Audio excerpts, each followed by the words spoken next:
Hello my friends and welcome back. Thank you very much for being with me again today. I have an article here discussing the economic wreck that Ukraine is at this point due to everything what occurred over there and is still occurring. And it's the employment rate and better put unemployment rate. And then we have inflation and we have all kind of figures that are not rosy. This article comes from Republic World from today, July 30th, 2022, and this is the title. Ukraine's unemployment rate hits 35%. Inflation to reach over 30% in 2022, National Bank states. I assume that these are conservative figures. But let's see. The deep economic recession has resulted in an increase in unemployment, which has reduced around 35% in the second quarter of 2022. So it reached around 35%. Ukraine's inflation will reach about 30% and gross domestic product GDP will increase by a third. Will decrease by a third in 2022, the National Bank of Ukraine said in the quarterly inflation report of July 2022 on Friday. I expect these figures are higher. I think the inflation is higher than 30%, and I expect the unemployment be much greater than 35%, and the GDP they keep it like 30-30, and then GDP 1/3. Makes sense, 30, right? The bank, they made these things like correlate a little bit. The bank noted that the ongoing Russian military offensive has been causing losses to the Ukrainian economy and creating strong inflationary pressure. It further stated that the economic activity has been reviving since April as Ukraine continues to liberate the regions and reduction in several regions affected by active hostilities.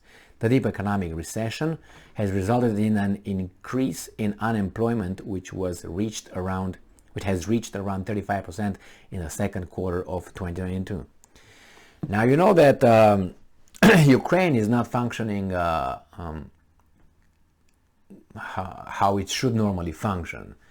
It's still, I think, under the martial law, and I still think that Zelensky can give write and sign decrees of this and that at his will, fingertip. So I don't know. You can say, yeah, but it's a war. It's a war over there. I totally agree with that. But if you look at the map of Ukraine, and that's very helpful, you look at where the war is, and you see that that's maybe a tenth of Ukraine's territory. Maybe let's say between a tenth and 15th of 15% of the Ukrainian territory where the war is already lost. I'm talking about the territory they're already taken, gone. And the Russians, that's where the war is. The rest, you have a missile here and there, maybe once a day or 3 a day. I'm not saying, oh yeah, that's fantastic. But I haven't heard, for instance, the Russians destroying, like I'm going to factories. I'm going to just destroy bam, bam, bam. I'm going to destroy, I don't know, places where the energy comes. I don't know, like coal, coal plants or things. I like infrastructure in that matter. Or they have if they take over, like you say, oh, what are you talking about? Remember Azovstal? I remember, but it was conquered, and those guys were hidden over there. Then you remember, Emil, the Azot or whatever there was. A chemical plant in, I can't remember the name of that town, it just escapes me.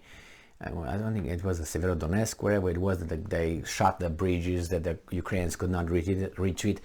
And I don't think it was the Azot plant or something like that. So there's another one. But if you go over there with the military, they're going to look for you. But I didn't hear the Russians destroying, economic or industrial areas just because to destroy the economy of that. Yeah, there's disruption. Of course it is.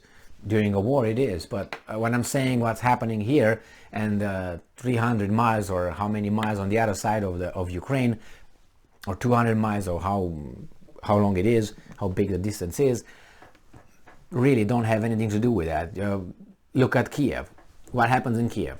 Let's say there's 3 rockets that the Ukrainians claim they hit residential areas, or residential area, but they don't hit, destroy infrastructure, or they don't hit the industrial part of the town, or they did it already. I didn't hear that. So if they didn't, that means those guys are still working over there. And then you got the resources coming from where? So these things are disrupted. It's less productivity, less transport and all that, but the society should be still economically function, and politically still functions. You got one guy who listens to other guys and tells you what to do, and then you got other guys who vote, and they know how to vote, because if they don't vote, they can get arrested by being charged with treason. So that's how it goes. And I'm quoting, the consequences of the war will cause the Ukrainian economy to shrink significantly in 2022, but the economy will return to growth in 2023, the National Bank of Ukraine said in a statement. Okay, I would like to hear the arguments that you make this point. But the economy will return to growth in 2023. Why? How? And you have to say, if we kill all the Russians and we got separations and everybody else puts billions, hundreds of billions of dollars in our country overnight, and we do the right thing and we start everything like a civilized, normal country, which is not going to happen, because these weasels do not intend that. They don't intend to get Ukraine great. They just want to use Ukraine against Russia. That's the whole purpose of Ukraine. Ukraine could be rich, could be poor, could be not too rich, because if you got too rich, you got economically too strong, then you have to be destroyed. So that means here, all they need is the political approval of the guys in Ukraine to put missiles ready for Russia. If that's, they don't care who is a dictator, is nobody, is God, is whomever in Kiev, the Americans, the NATO, which is the United States, they don't care. All they need is, we want to use your territory and put our things over there. I want to make sure we don't have surprises from you guys. We don't have, but that costs you this amount of money. Let's go. That's all. It doesn't matter how the Ukrainians and how many Ukrainians are in Ukraine. That's not important. So these guys tell us that in the future is going to be better. Under what circumstances? What conditions? It says that the GDP to witness an increase at around 5% to 6% pace in 2022 and 2024, National Bank states. Based on what? If everything is rosy, God comes and uses a magic wand and his powers, and how? How do you base these statements on what? What do you expect? But never. That's the expectations. I don't see the grounds for those expectations to come true. It warned that if security risks continue to persist for a long time, the economy will witness an increase of only 2% in 2023. However, inflation will witness a drop. What are you talking about? The economy will witness an increase of only 2%. Do you mean they're gonna improve? Based on what? The war? You said the war is bad. Maybe that means they're still doing okay. That's fine. But how do you have inflation almost 30% according to the National Bank, and you have unemployment almost or around 35%?